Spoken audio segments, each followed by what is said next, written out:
बिस्मिल्लाहिर्रहमानिर्रहीम अस्सलाम वालेकुम वरहमतुल्लाहि वबरकातुहू।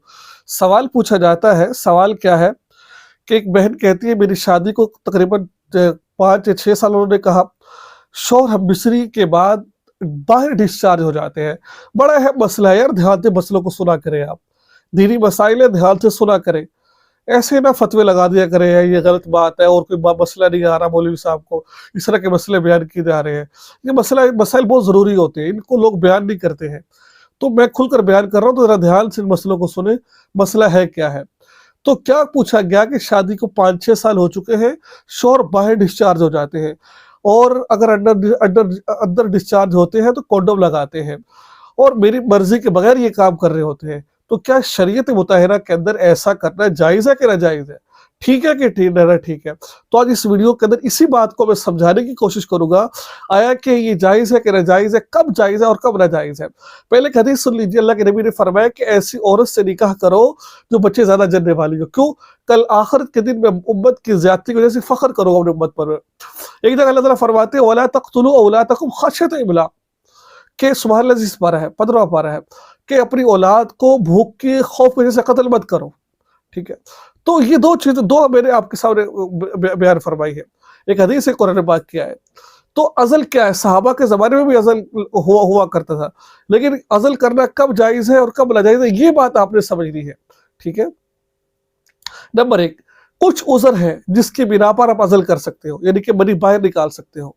वो भी क्योंकि हमारे यहाँ तो आज़ाद औरतें पहले ज़माने में गुलाम औरतें भी हुआ करती थी जिनसे हम मिस्री कर सकते थे, लेकिन क्योंकि आजकल वो तो नहीं है, आज़ाद औरतें मौजूद हैं। याद रखिए, जो आज़ाद औरत होती है, जैसा कि हमारी बीवियाँ होती हैं, हम उसकी मर्जी के बगैर अज़ल नहीं कर सकते। अज़ल का मतलब क्या है?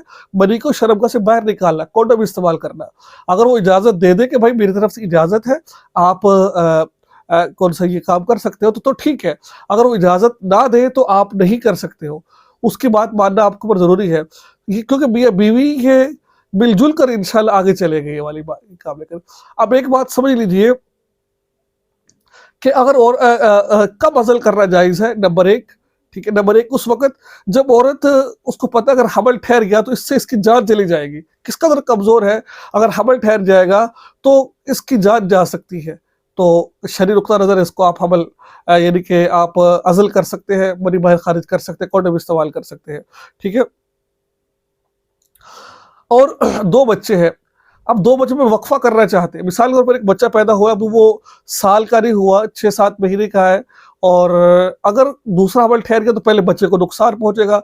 ठीक है, पहले बच्चे की परवरिश ठीक नहीं होगी, उसकी देखभाल ठीक नहीं होगी, दूध नहीं पिलाया, तो इस सूरत के अंदर भी आप अज़ल कर सकते हैं, मनी को बाहर खारिज कर सकते हैं। ठीक है, नंबर 3 कि औरत इतनी बदमिजाज है, आपको पता है कि अगर बच्चा पैदा होगा तो इसकी बदमिजाजी में और ज़्यादा ज़्यादती आ जाएगी, यानी कि अब तो ये बदतमीज़ी करती है, अगर हमल ठहर गया तो ये और ज़्यादा बदतमीज़ी करेगी। आप इसको तलाक देना चाहते हैं तो ये शरई उज़र है। तो इसके बारे में क्या कहते हैं? औरत बदअखलाक और सख्त मिजाज हो और खाविद इससे तलाक देने का इरादा रखता हो, खाविद इससे तलाक देने का इरादा, मैंने इसको तलाक देना है, तलाक देनी है मैंने इसको, तो उस सूरत के अंदर अंदेशा हो कि बच्चे की विलादत के बाद इसकी बदअखलाकी में मज़ीद इजाफा होगा, तो उस सूरत में बिला कराहत अज़ल करना जायज़ है।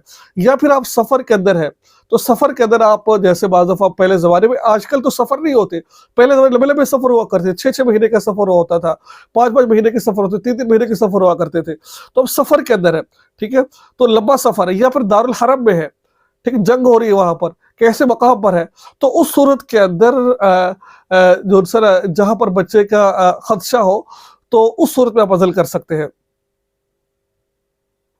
अगर वहाँ बच्चा हो जाएगा तो बच्चे की जान को खतरा है या ईमान को खतरा है, ठीक है, तो उस सूरत में अज़ल कर सकते हैं। चंद सूरतें हैं जब अज़ल करना जायज़ है, तो वो भी बीवी की इजाज़त के साथ। अब मुझे समझ नहीं आ रही, लोग देखो औलाद किस कदर कीमती होती है, उससे जाके पूछे। बाज़ दफ़ा इंसान कहता है मैंने औलाद नहीं ले रही, और जब अल्लाह ताला दे रहा, उस वक्त अल्लाह देना चाह रहे होते, इंसान मैंने नहीं ले रही, और जब अल्लाह हाथ खींच लेते हैं तो बंदा लेना चाह रहा, फिर देते नहीं है। तो इस वजह से आप कोशिश करें, औलाद होने ये नहीं होता औलाद होगी तो खाए, अल्लाह ताला खुद ब खुद रिज़्क भेजते हैं। जब एक इंसान एक था उस वक़्त भी रिज़्क खा रहा होता है, खाना खा रहा होता है, जब 4 हो जाते हैं अल्लाह तब भी रिज़्क दे रहे होते हैं, तो अल्लाह ताला की देन होती है ये वाली। اللہ تعالیٰ ہو سکتا ہے اس اولاد کی برکت سے تمہاری بخشش کے فیصلے فرما دے، ایسا بچہ پیدا ہو جائے اس کی قسمت کا آپ بھی کھانا شروع کر دے۔ تو اس وجہ سے آپ ایسا کام مت کریں، اولاد لیں، اللہ تعالیٰ کی بہت بڑی نعمت ہے، اور انسان کا ماں باپ کا بہترین سرمایہ اس کی اولاد ہوتی ہے، مال و دولت نہیں ہوتی ہے، ٹھیک ہے۔ تو یہ تھی آج کی ویڈیو، مجھے امید ہے بہت کچھ آپ کو سیکھنے کو ملا، دعا میں یاد رکھیے۔ السلام علیکم ورحمۃ اللہ وبرکاتہ۔